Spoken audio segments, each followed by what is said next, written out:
Greetings. Do what thou wilt shall be the whole of the law. Welcome back to another Magic in Theory and Practice video. Today we're going over Chapter 7, the formula of the Holy Graal, of ABRAHADABRA, and of other certain holy words. Also the magical memory. Let's dive in. First and foremost, let's turn our attention upon Liber 500, Sefer Sephiroth. Look at the screenshot image upon your screen now. Under the number 418, we get a select group of words. Bolskin, which is the Qibla of the great beast. Pekatum, which means a sin, or Lilith is a wicked woman. The letter Chet, spelled in full, which means offense, and it is attributed to the tarot card, the Chariot. In Latin, Servans Misericordiam, which means in English, save the wretched.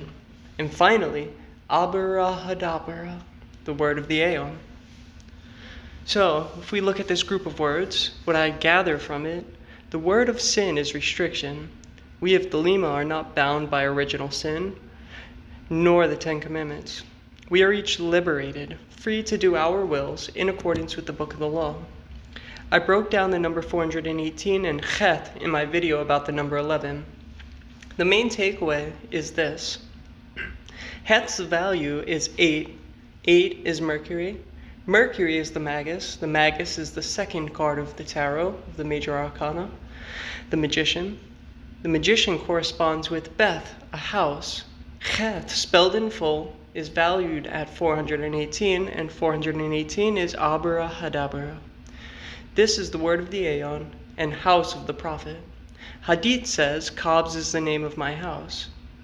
At the end of chapter 2 of Liber L is written, they shall worship thy name foursquare, mystic, wonderful, the number of the man, and the name of thy house 418. Heru Raha in chapter 3 has references to this house also. Quote, lurk, withdraw upon them. This is the law of the battle of conquest. Thus shall my worship be about my secret house. End quote. And also, quote, but your holy place shall be untouched throughout the centuries, though with fire and sword it be burnt down and shattered. Yet an invisible house there standeth, and shall stand until the fall of the great equinox, when Heru shall arise, and the double-wanded one assume my throne and place. End quote. Lastly, in chapter 1, and this one's a little iffy as it's really talking about the Tower card, but it mentions, quote, he, my prophet, hath chosen, knowing the law of the fortress and the great mystery of the house of God. End quote. Regardless, the most important of these quotes is the first, and also the burning down of Bolskin as the house 418. That Boleskan also equals 418 to me is remarkable. ABRAHADABRA is noted in Liber L as the word of the Aeon of the child, and that's not to be confused with the Lima, the word of the Magus of the present Aeon. The difference is, until the next Aeon comes, that of Heru all words by Magus forthcoming must align with the word of the Aeon. So, let's look at ABRAHADABRA more closely. There are 5 Aleph and 6 other letters. Aleph, the lightning flash, is shaped like the Philfot cross, which is the sun surrounded by the 12 zodiac and 4 elements. The Philfot cross is composed of 17 squares, and is arranged in elemental quarters, with the earth signs on one arm, capped with earth in the final square of that branch. Air signs capped with air, water, and fire as well. All of this is denoted in the grade sign of 5 = 6, the sign of the morning of Isis, and ultimately implies that all of the correspondences of the microcosmic tree are contained in the human being, thus the pentagram, which also has elemental points. The 5 Aleph are then arranged in Liber 500 around a pentagram, and the other 6 letters around a hexagram, signifying the union of man with God. BHR, Beth He Resh, equals 207, and translates as bright white, denoting the light of the highest, and is the upper 3 points of the hexagram, while the lower 3 points, BRD, 206, means to scatter, as in, the light above in union becomes the many below in physicality. The other tree of life arrangement of ABRAHADABRA becomes the pentagram in the midst of the hexagram. The values of the letters attributed to the pentagram in this arrangement equals 12, and the hexagram letters 406. 12 is Hua, the angel, very symbolic of the holy guardian angel. Also, 12 implies the zodiac, as previously talked about. 406 for the hexagram is Ate, thou art, commonly associated with Kether, the divine light, especially via the Qabalistic cross, which you will do in the LBRP. Note also, Aber, ABR, denotes the supernals.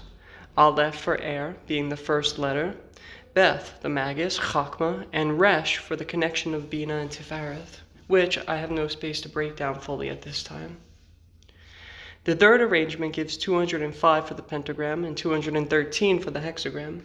We find such words as Aitzimeh, which means mighty strength, for the pentagram. 5 denotes Gabora, the fifth spear, and Dar, a circle, a completion for unity. For the hexagram, valued at 213, the letters, we find Aber, strong one, very mighty, Gedur, wall or fortress, meaning house of God or a macrocosm, Eager, to fear, which the first act of wisdom is to fear God. Within ABRAHADABRA, we find Ab, the father, the first letter A implying Aima, the mother. H, D, and R denote Daleth, Venus, Isis, H for Horus, and Resh for Osiris. Crowley arranges ABRAHADABRA in one last way, breaking it into 3 and 8 letters. ABR as a triangle, which is the red tongue of Horus, dominating the 8 heads of Leviathan below the abyss, who is first seen in the Garden of Eden paper, sealed away in the Olam Qlipoth, and Leviathan there has 7 heads and 10 horns. But after Eve is initiated and Leviathan breaks free, he grows an additional head and horn, as stated in the ceremony of the portal of the vault of the Adepti. Quote, Hyrus says, to and fro in the deep swayed the coils of the dragon, with 8 heads and 11 horns. End quote. Now that triangle of the red tongue of Horus in the supernals, ABR, again, that equals 203, means, quote, to be mighty or a bird. Thus, Crowley's association with the hawk god Horus. BRA means to cut, carve, or create. The remaining 8 letters in this other group, as the 8 heads of Leviathan, equate to 215. And we find such words as great or large, a cutting off or desolation, to scatter or break out, ruin, to cast, quake, or tremble, a watchtower, and lastly, we find the word division. Indeed, here, much of it implies the nature of Leviathan, grouped under the number 215. Crowley arranges this version as a triangle above 2 squares. I already went over the triangle valued at 203, but for the square on the left, its 4 letters equal 8, which is love, and the right square equals 207, or AUR, which translates from Hebrew to English as light. Next, there is a Kabbalistic math that may be obscure and confusing. So to go over it, it says 8 times 207 equals 18. This actually means 8 times 207 equals 1,656. 1 plus 6 plus 5 plus 6 equals 18. So it's a shorthand. 18 as 10 and 8 is Yod and Chet, the 10th and 8th letters. Yechet, which is Yod Chet, means living. So we have love, light, and life in this grouping of 3 and 8. A square in Hermeticism generally implies law, and the triangle, which is the supernals, symbolizes the supernals, the triangle is liberty. So, as you could see, we have light, life, love, law, and liberty in this breakdown of 3 and 8. Next, Crowley analyzes ABRAHADABRA as 401 and 17. Eth, A and tau, aleph tau, means essence, and 17 is iao. Note 17 are the squares within the Philfa cross again. Eth is 0 and 21. So Atu 0 the full and Atu 21, the universe, equaling 21. And the remainder, 418 minus 21, gives 397. 397 gives one word in Liber 500, and that is Au Peni Mai, which means from Hebrew to Latin, lux internal, and that's a title of Kether, the internal light. I mean, really, you could take this as a lot of mental masturbation, but it does denote a bunch of very high attributes, all baked into Abrahadabra, and if you meditate on these, yes, it is mental masturbation on purpose. The point is to stimulate the mind so much with spiritual activity and meditation upon numbers and words and connecting all these dots to the point that the mind actually breaks, and you get rid of the conscious mind and you allow the unconscious to take over. Now, the very last thing to look at for Abrahadabra is the 5 different letters that make up the word. A, B, R, H, and D. This I could just quote from Liber 500 under the number 418. It's the last portion of it. Quote, the 5 different letters represent Om, Thoth, Isis, Horus, Osiris. They are A, B, R, H, D. Add to 212. Finally, A is the crown, B the wand, D the cup, H the sword, R the rosy cross, end quote. So these 5 letters equaling 212 give us the words great voice, splendor to enlighten, to spread out, a harlot, golden, to enclose or a secret chamber. So it's a very interesting group of words if you took that to meditate upon as little things that are inside Abrahadabra in the greater context of the word. Now we're finally going to go on to the actual chapter. We'll come back to Abrahadabra in a moment, but let's take a break from it and look at the Holy Grail. The first thing that comes to mind is Atu 7, the chariot, whose letter correspondence is Chet. Chet, again spelled in full, equals 418 Abrahadabra, which is why I began with the Qabalistic analysis of that word instead of following the chapter. The charioteer carries the Grail, and there's a lot of symbolism in that card, and I just don't want to go off on a tangent on the tarot, so maybe in the future I'll do some segments, some videos on the tarot, and that could be really interesting. But just on the Holy Grail, let's stick to that in this chapter. So for the magician, this requires renunciation of anything that is not the great work. That is the key to the abyss, union with Nuit, pouring all of one's lifeblood into the cup of Babylon's fornication, the lingam ascending to the yoni, the kundalini opening the chakra as it rises up to the cranium. Quote, this cup is said to be full of the blood of the saints. That is, every saint or magician must give the last drop of his life's blood to that cup. It is the original price paid for magic power.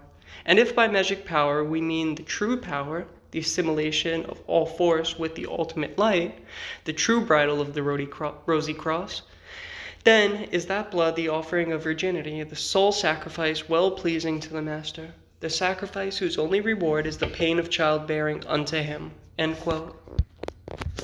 In Liber Chet, we find instructions and mandates for making the journey through the desert. Quote, verse 7, now therefore, that thou mayest achieve this ritual of the Holy Grail, do thou divest thyself of all goods.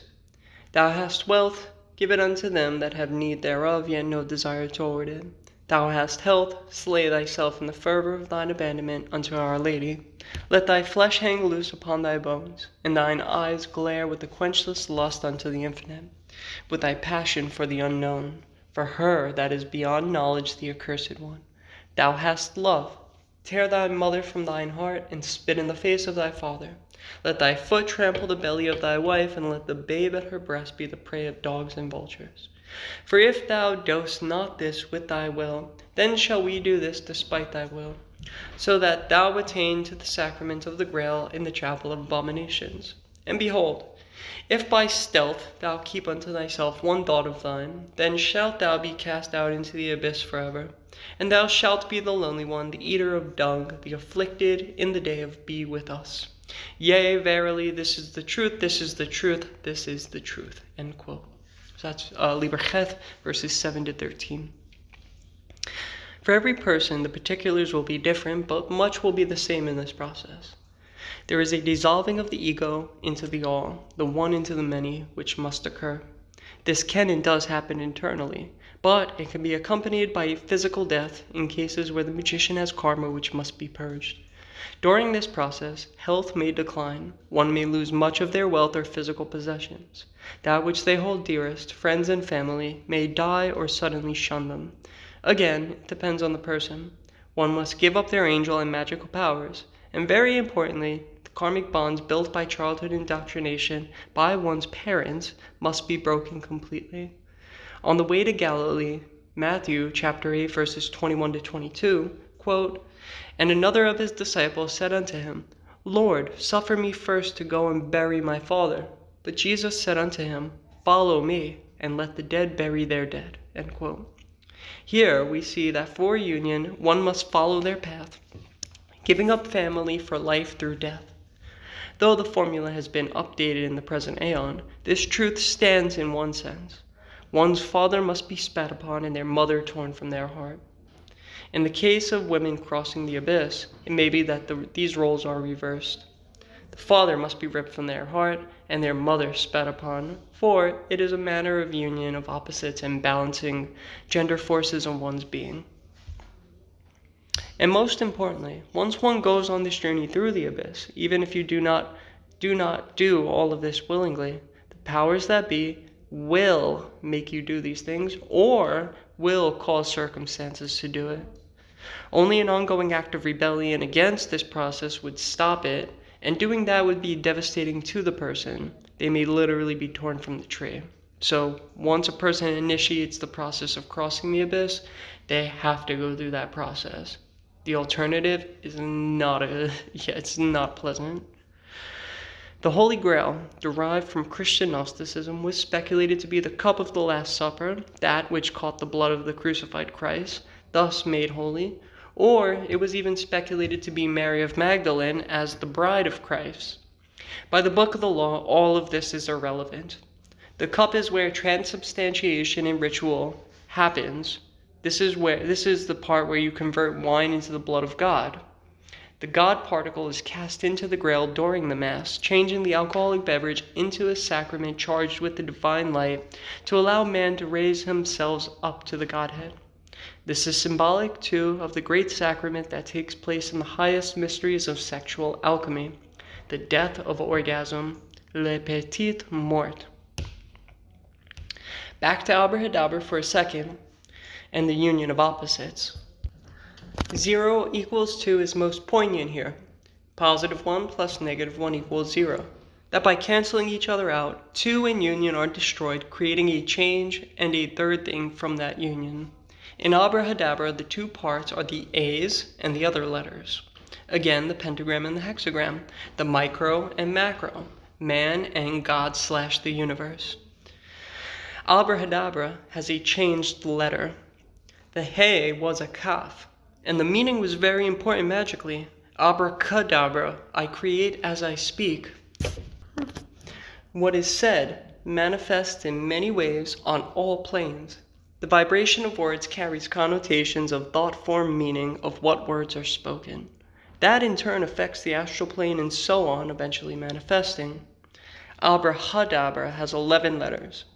And I've previously made a video on the importance of the number 11 to the Lima, so I'll not repeat those theses at this time. See that video.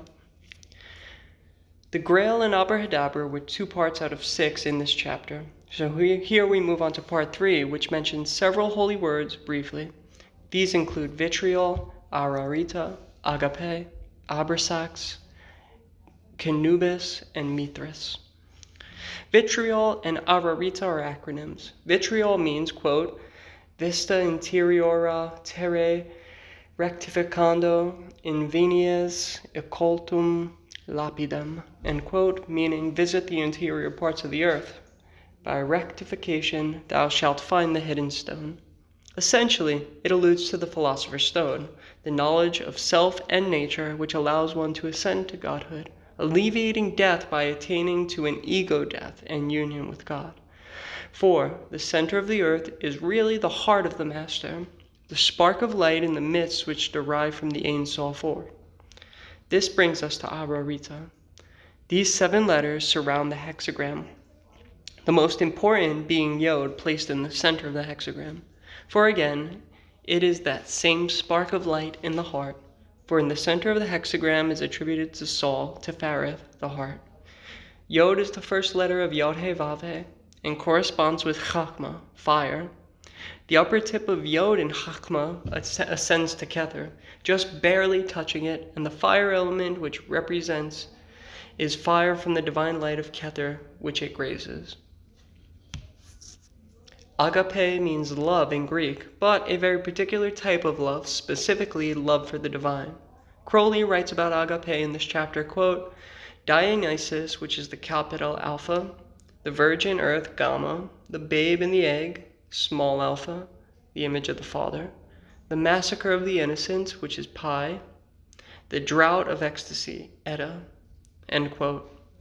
In this way, it is a formula of union via will and ecstasy, the destruction of the universe by the opening of the eye.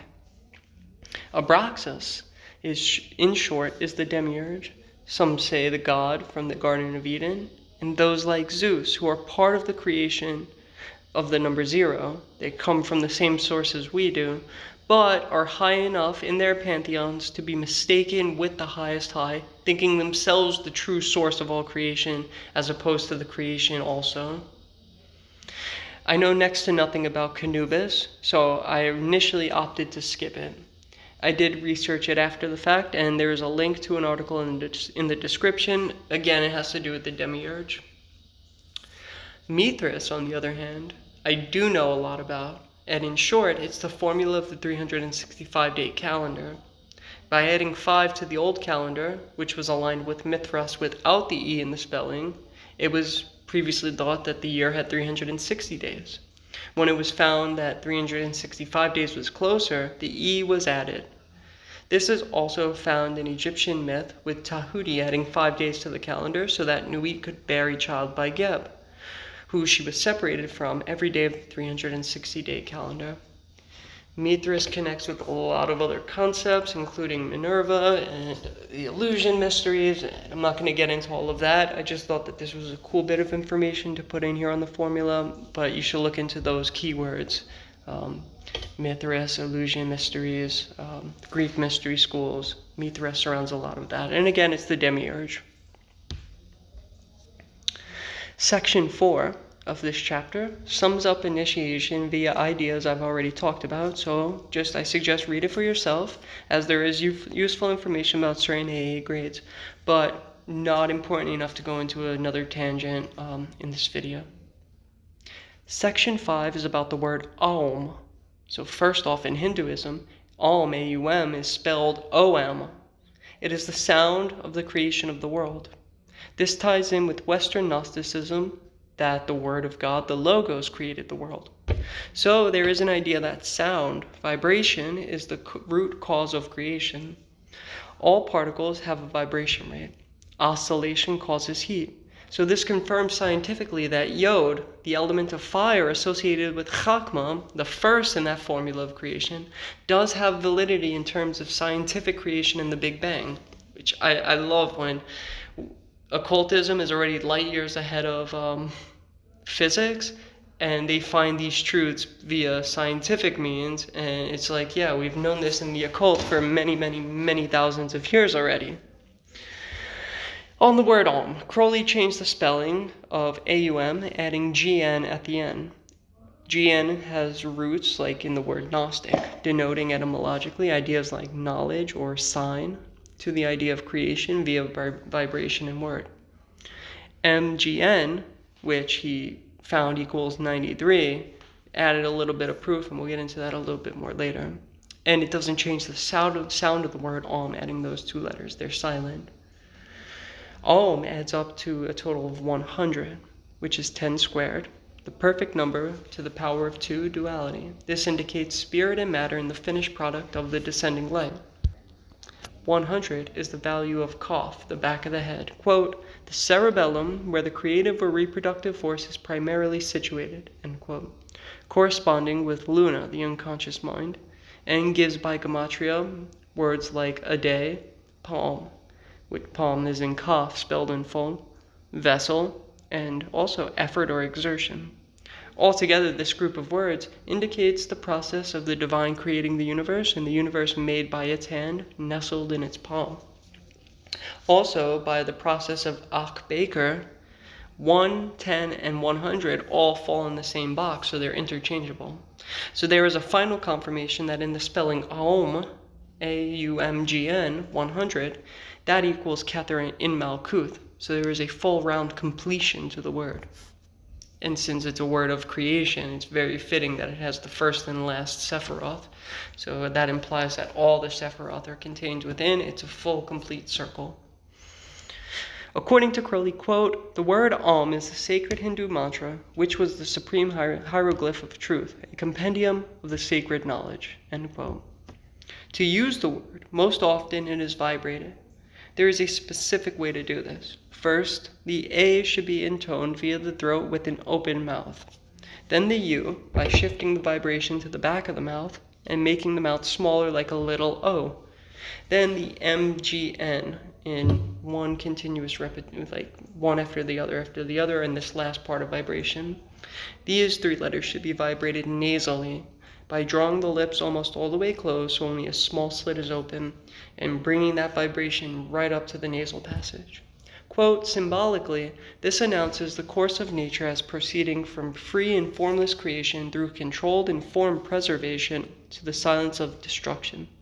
The 3 sounds are harmonized into one, and thus the word represents the Hindu trinity of Brahma, Vishnu, and Shiva, and are the operations in the universe of their triune energy, end quote. Quote again, Qabalistically, the word is found to possess similar properties. A is the negative and also the unity which concentrates it into a positive form.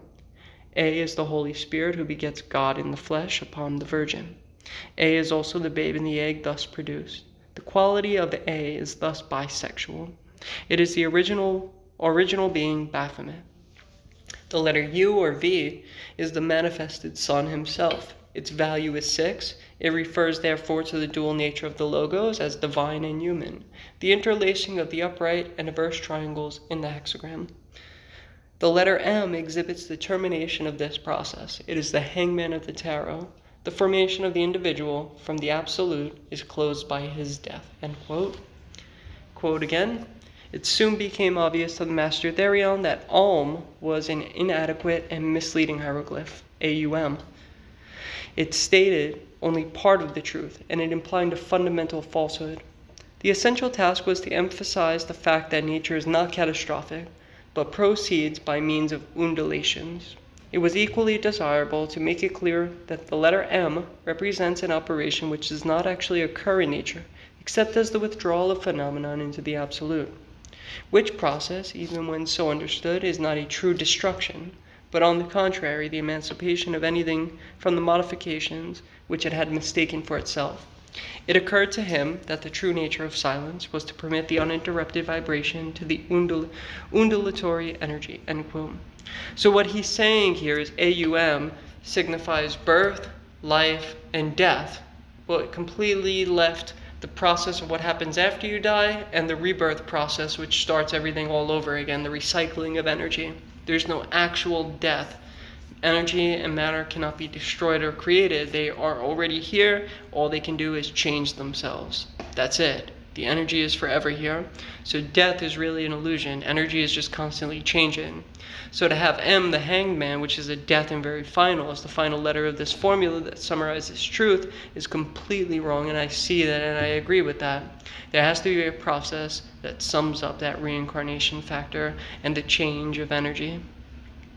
Thus, the silent GN that symbolizes G, the moon, as passage through night, and N, the death card or change, is the process of rebirth. Quote, the undulatory formula of putrefaction is represented in the Kabbalah by the letter N, which refers to Scorpio, whose triune nature combines the eagle, snake, and scorpion.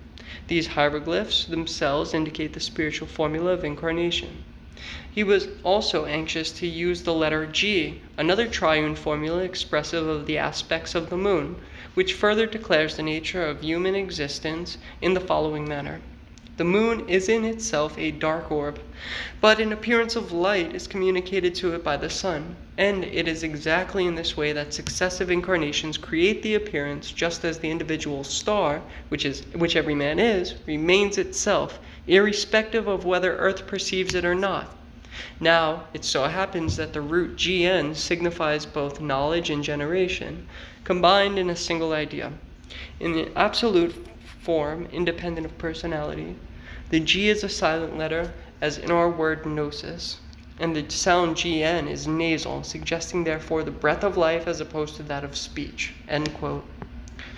Now we move on to chapter 6, section 6 of this chapter, the magical memory, which itself is broken down into two portions. We begin, quote, there is no more important task than the exploration of one's previous incarnations. As Zoroaster says, explore the river of the soul, whence and in what order thou hast come. End quote. One cannot do one's true will intelligently unless one knows what it is. This can happen in many ways. During asana, via will thought, and via dreams primarily. Also, something happening within one's periphery can trigger a past life memory. Crowley assigns the text Liber D-sharp to the exempt adept before they can take the oath of the abyss. This is because, by knowing one's previous incarnations, you can see the thread of karma which permeates one's being through the ages, and thereby they can reconcile that which weighs them down. For to make it through the desert, one must overcome their karma. They must travel as lightly as possible. How can one expect to make such a grueling journey under the hot sun while carrying a weight on their shoulders? Also regarding the true will, you can see in this lifetime as well as in previous ones specific events which have a commonality permeating through them. That is why the magical diary is so important. When you can flip through your record after years of practice, sometimes you can see key moments in your life which all have a similarity. This is usually an indication of true will. Crowley ends the first part of section 6 with 8 points on how he identified Eliphas Levi as his former incarnation. If you're new to past life regression or finding out your previous incarnations, I really suggest that you read those 8 points. It helps you identify how you could see if this was a fit or not. So now we're going to conclude this chapter with the final portion. Crowley gives clear parameters for the magical memory. The first thing is a warning against vanity. If one remembers that they are a famous character, they should approach such a vision with extreme skepticism. If you think you are Shakespeare but have no aptitude for writing, you are probably not Shakespeare. If you think you are Ramses I and have no insight into government or ancient Egypt, you are probably not Ramses. The Psych Court is riddled with fools who believe they are Napoleon. It is likely your ego sabotaging the entire process.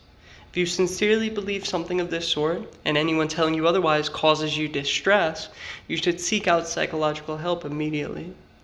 I had a friend once who began tapping into spiritual truth, and I swear he became convinced he was possessed by the soul of Jesus, who had just departed the body of Michael Jackson shortly after the singer's death. To tell him otherwise caused anxiety, fear, and angry fits. He died homeless a few years later, dirty and poor and insane. So be cautious with any such vision. Quote, one of the great tests of the genuineness of any recollection is that one remembers the really important things in one's life, not those which mankind commonly classes as such. For instance, Aleister Crowley does not remember any of the decisive events in the life of Eliphas Levi. He recalls intimate trivialities of childhood. He has a vivid recollection of certain spiritual crises, end quote. He was going to write the Exemptus Adept essay, which Eliphas Levi had already written word for word what he was going to write. So there were things like that, you know. It's possible he merely tapped into the Akashic records of Levi's memories, but considering Crowley's occult prowess and a childhood in an extremely Christian family, there is some credibility karmically. Concerning such memories, quote, there is a sense which assures us intuitively when we are running on a scent breast high. There is an oddness about the memory which is somehow annoying. It gives a feeling of shame and guiltlessness. There is a tendency to blush. One feels like a schoolboy caught red-handed in the act of writing poetry. There is a same sort of feeling as one has when one finds a faded photograph or a lock of hair 20 years old among rubbish in some forgotten cabinet. This feeling is independent of the question whether the thing remembered was in itself a source of pleasure or of pain. End quote. In closing this subject, the purpose of remembering past lives is strictly to enhance your self-knowledge. These memories should teach you where you have been, what you have done, so that you can grow from knowledge that is not necessarily innate.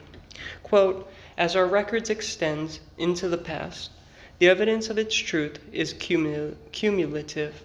Every incarnation that we remember must increase our comprehension of ourselves as we are. In one form or another, everything that exists is derived from some previous manifestation. Have it, if you will, that the memories of other incarnations are dreams, but dreams are determined by reality just as much as the events of the day.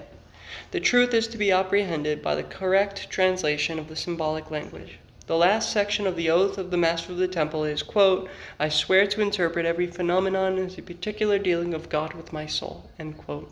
The magical memory is, in the last analysis, one manner, and, as experience testifies, one of the most important manners of performing this vow. Love is the law, love under will. I'll catch you in the next one.